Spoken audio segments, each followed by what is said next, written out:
అన్నది ఆలయ కేంద్రంగా నడుస్తుందన్న విషయం మనకందరికీ తెలిసిందే అధ్యక్ష. ఆలయాల్లో వ్యవస్థలని మార్పు చేయకుండా, సదుపాయాలు పెంచకుండా, అర్చక వ్యవస్థలని బలోపేతం చేయకుండా భక్తులను సంతృప్తి చేయడం సాధ్యం కాదు అన్న విషయం మీకు తెలుస్తోంది అధ్యక్ష. అర్చకులందరూ కూడా బ్రాహ్మణులు కాదు అధ్యక్ష. ముఖ్యంగా మా రాయలసీమ ప్రాంతంలో అర్చకుల్లో ఎక్కువ మంది బీసీలు, ఎస్సీ, ఎస్టీలు కూడా చాలా మంది ఉంటారు అధ్యక్ష. ఇక్కడ విచిత్రమైన అండర్స్టాండింగ్ ఏమిటంటే, ఒక డిగ్రీ పూర్తి చేయాలంటే 3 సంవత్సరాలు మాత్రం సరిపోతుంది. ఏ డిగ్రీ అయినా సరే మాక్సిమం అంటే 4 ఏళ్ళు అధ్యక్ష. కానీ వేదం చదవాలంటే 12 సంవత్సరాలు, ఆగమం చదవాలంటే 8 సంవత్సరాల సమయం పడుతుంది అధ్యక్ష. ఇంత ఎక్కువగా ఇంత సమయాన్ని వెచ్చించినప్పటికీ కూడా బాల్యమంతా, యవ్వనమంతా అక్కడ పోయినప్పటికీ కూడా వాళ్ళల్లో నిరుద్యోగ సమస్య చాలా ఎక్కువగా ఉంది అధ్యక్ష. కూటమి ప్రభుత్వం వచ్చిన తర్వాత నిరుద్యోగ భృతి 3000 రూపాయలు ఇస్తున్నామని చెప్పినప్పటికీ కూడా ఇది అందరికీ వర్తించకపోవడం ఇబ్బందికర పరిస్థితిగా ఉంది అధ్యక్ష. రెండవది, ఒక పరిస్థితి చెప్తాను అధ్యక్ష. మామూలుగా కరువు పనుల కోసం, మట్టి పనుల కోసం పొద్దున వెళ్ళేటువంటి కార్మికుల కంటే కూడా తక్కువ జీతాలు వచ్చేటువంటి, తక్కువ ఆదాయం ఉన్నటువంటి ఈ అర్చక వ్యవస్థ చాలా ఇబ్బందికరమైన వ్యవస్థ అధ్యక్ష. వీళ్ళ ఆరోగ్య సమస్యలు పెట్టించుకోవడానికి కానీ, లేదా ఇతరత్ర ప్రభుత్వానికి సంబంధించిన స్కీములు వీళ్ళకు వర్తించకపోవడం, కనీసం వాళ్ళు రిటైర్ అయితే వాళ్ళకు న్యాయపరంగా రావాల్సిన 4,50,000 రూపాయలని సమయానికి వాళ్ళు అందించకపోవడం లాంటి సమస్యలు కూడా ఎన్నో ఉన్నాయి అధ్యక్ష. ధూపదీప నైవేద్యానికి నోచుకొని ఎన్నో ఆలయాలు మనం కళ్ళతో చూస్తా ఉన్నాం. సుమారుగా 4 లక్షలకు పైగా ఆలయాలుంటే వాటిలో 27,000 మాత్రమే ఎండోమెంట్ కింద ఉన్నాయి. మిగతా వాటిని కాపాడాల్సిన బాధ్యత కూడా ప్రభుత్వానికి ఉంది అధ్యక్ష. ధన్యవాదాలు అధ్యక్ష. ఏదైతే పౌరోహిత్యం స్వీకరించి పౌరోహిత్యాన్ని కులవృత్తిగా భావించి రాష్ట్రంలో దాదాపుగా 2 లక్షల మంది జీవనోపాధి పొందుతూ ఉన్నారు అధ్యక్ష. అటువంటి వారికి సంక్షేమ పథకాలు కానీ, లేదంటే ప్రభుత్వం తరఫు నుంచి సహకారం కానీ అందించిన నేపథ్యంలో వారు తీవ్రమైన ఆర్థికంగా సమస్యలు ఎదుర్కోవడమే కాకుండా అనేక రకాలుగా ఇబ్బందులు పడుతున్న నేపథ్యంలో ఈ కుటుంబాలకి న్యాయం చేయడం కోసం ప్రభుత్వం పెద్ద మనసు చేసుకుని ఏదైతే కూటమి మేనిఫెస్టోలో పేర్కొన్నట్టుగా పౌరోహిత్యాన్ని అధికారికంగా ప్రకటించడమే కాకుండా రేపు రాబోయే గోదావరి పుష్కరాల సందర్భంగా ఉభయ గోదావరి జిల్లాల్లో ఉన్న పౌరోహితులకి తగిన ప్రోత్సాహం అందించే దిశగా ముందుకు తీసుకెళ్లాలి. అదేవిధంగా వేద విద్యని అభ్యసించిన నిరుద్యోగులకి ఏదైతే పార్థసారథి గారు చెప్పినట్టుగా వారికి సహకారం అందించాలి.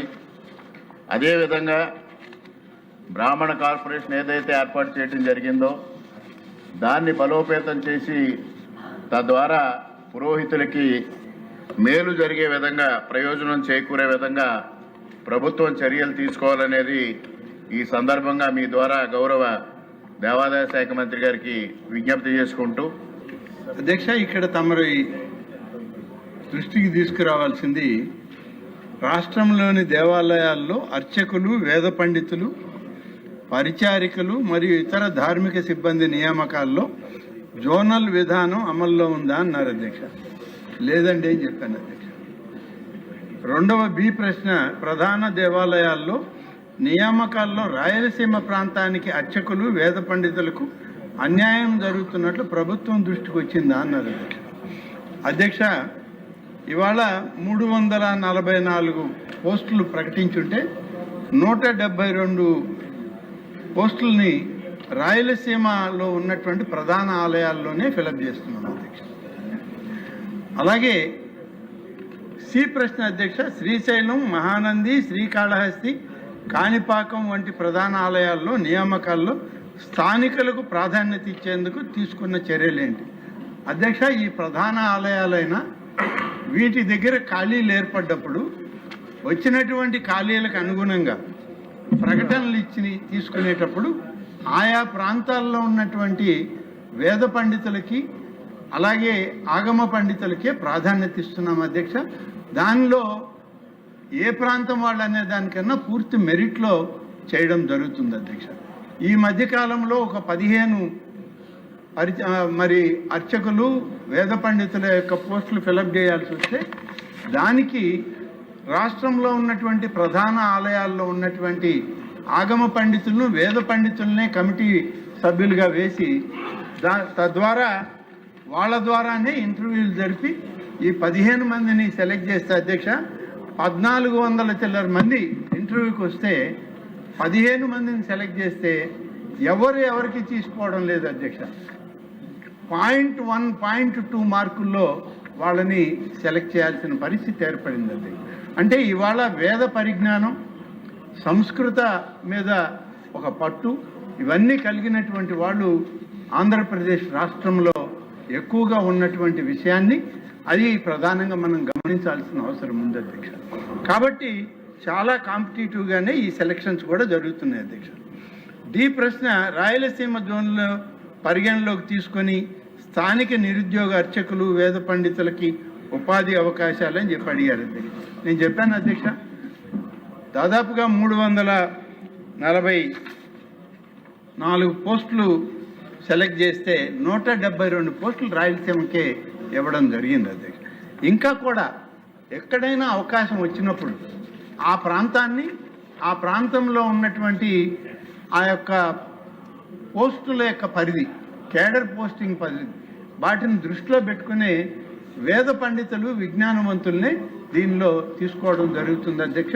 అటువంటప్పుడు ప్రాంతాన్ని దృష్టిలో పెట్టుకుంటే వేదం, ఆగమం వెనకబడుతుంది అధ్యక్ష. ప్రధాన కర్తవ్యం వేదం ఉండాలి, ఆగమ పండితులు ఆలయాల్లో ఉండాలి, వచ్చిన భక్తులకి సరైనటువంటి సేవలు అందించడానికి అగ్రభాగాన వేద విజ్ఞానులు, ఆగమ పండితులకి ప్రాధాన్యత ఇస్తున్నాం అధ్యక్ష. అధ్యక్ష, రాయలసీమ ప్రాంతంలో 1431 అప్లికేషన్లు వస్తే నేను ఇప్పుడు చెప్పాను అధ్యక్ష, 172 ఖాళీలని రాయలసీమ వాసులకే సెలక్షన్లో వచ్చింది. ఈ 1431 వాళ్ళలో కూడా ఎవరు తక్కువ వాళ్ళు లేరు అధ్యక్ష. అందరూ 95 మార్కులు పైన వచ్చిన వాళ్ళు. 0.1, 0.2 లెక్కేసుకుని వాళ్ళని ఈ వేద పండితులు, ఆగమ పండితులు, నిష్ణాతులు సెలెక్ట్ చేశారు అధ్యక్ష. దీంట్లో ఎక్కడ కూడా వేరే రకమైనటువంటి సెలక్షన్ ప్రాసెస్లో తేడా లేదు అధ్యక్ష. రికార్డ్ చేశారు అధ్యక్ష, వీడియో రికార్డింగ్ చేశారు. వీడియో రికార్డింగ్ చేసి వచ్చిన ఇంటర్వ్యూకి వచ్చిన వాళ్ళకే మళ్ళీ చూపించడం జరిగింది. కాబట్టి ఎక్కడ కూడా దాంట్లో పొరపాట్లు జరగలేదు అధ్యక్ష. అధ్యక్ష, ఇంకొక విషయం, ఇంత పారదర్శకంగా జరిగినటువంటి దీంట్లో 4 ప్రధానమైనటువంటి ఆలయాలకు సంబంధించి, వేదాలకు సంబంధించి కృష్ణ యజుర్వేదం, శుక్ల యజుర్వేదం, సామవేదం, అథర్వణ వేదం, ఇందులో ఈ 15 మందిని నియామకం చేయడం, వీడియోగ్రఫీ రూపంలోనే ఇంటర్వ్యూలు జరిపి వీడియో రికార్డింగ్ చేసి వాళ్ళకి ఆదేశాలు, ప్రభుత్వ ఆర్డర్లు ఇవ్వడం జరిగింది అధ్యక్ష. అధ్యక్ష, ఇక 440 జోన్ 4 రాయలసీమలో 440 పోస్టులు ఉంటే అధ్యక్ష, ప్రధాన ఆలయాల్లో 245 పోస్టులు ఇక్కడికి సంబంధించి పనిచేస్తున్నారు అధ్యక్ష. ఇంకా కొన్ని 147 ఖాళీలు ఉన్నాయి అధ్యక్ష.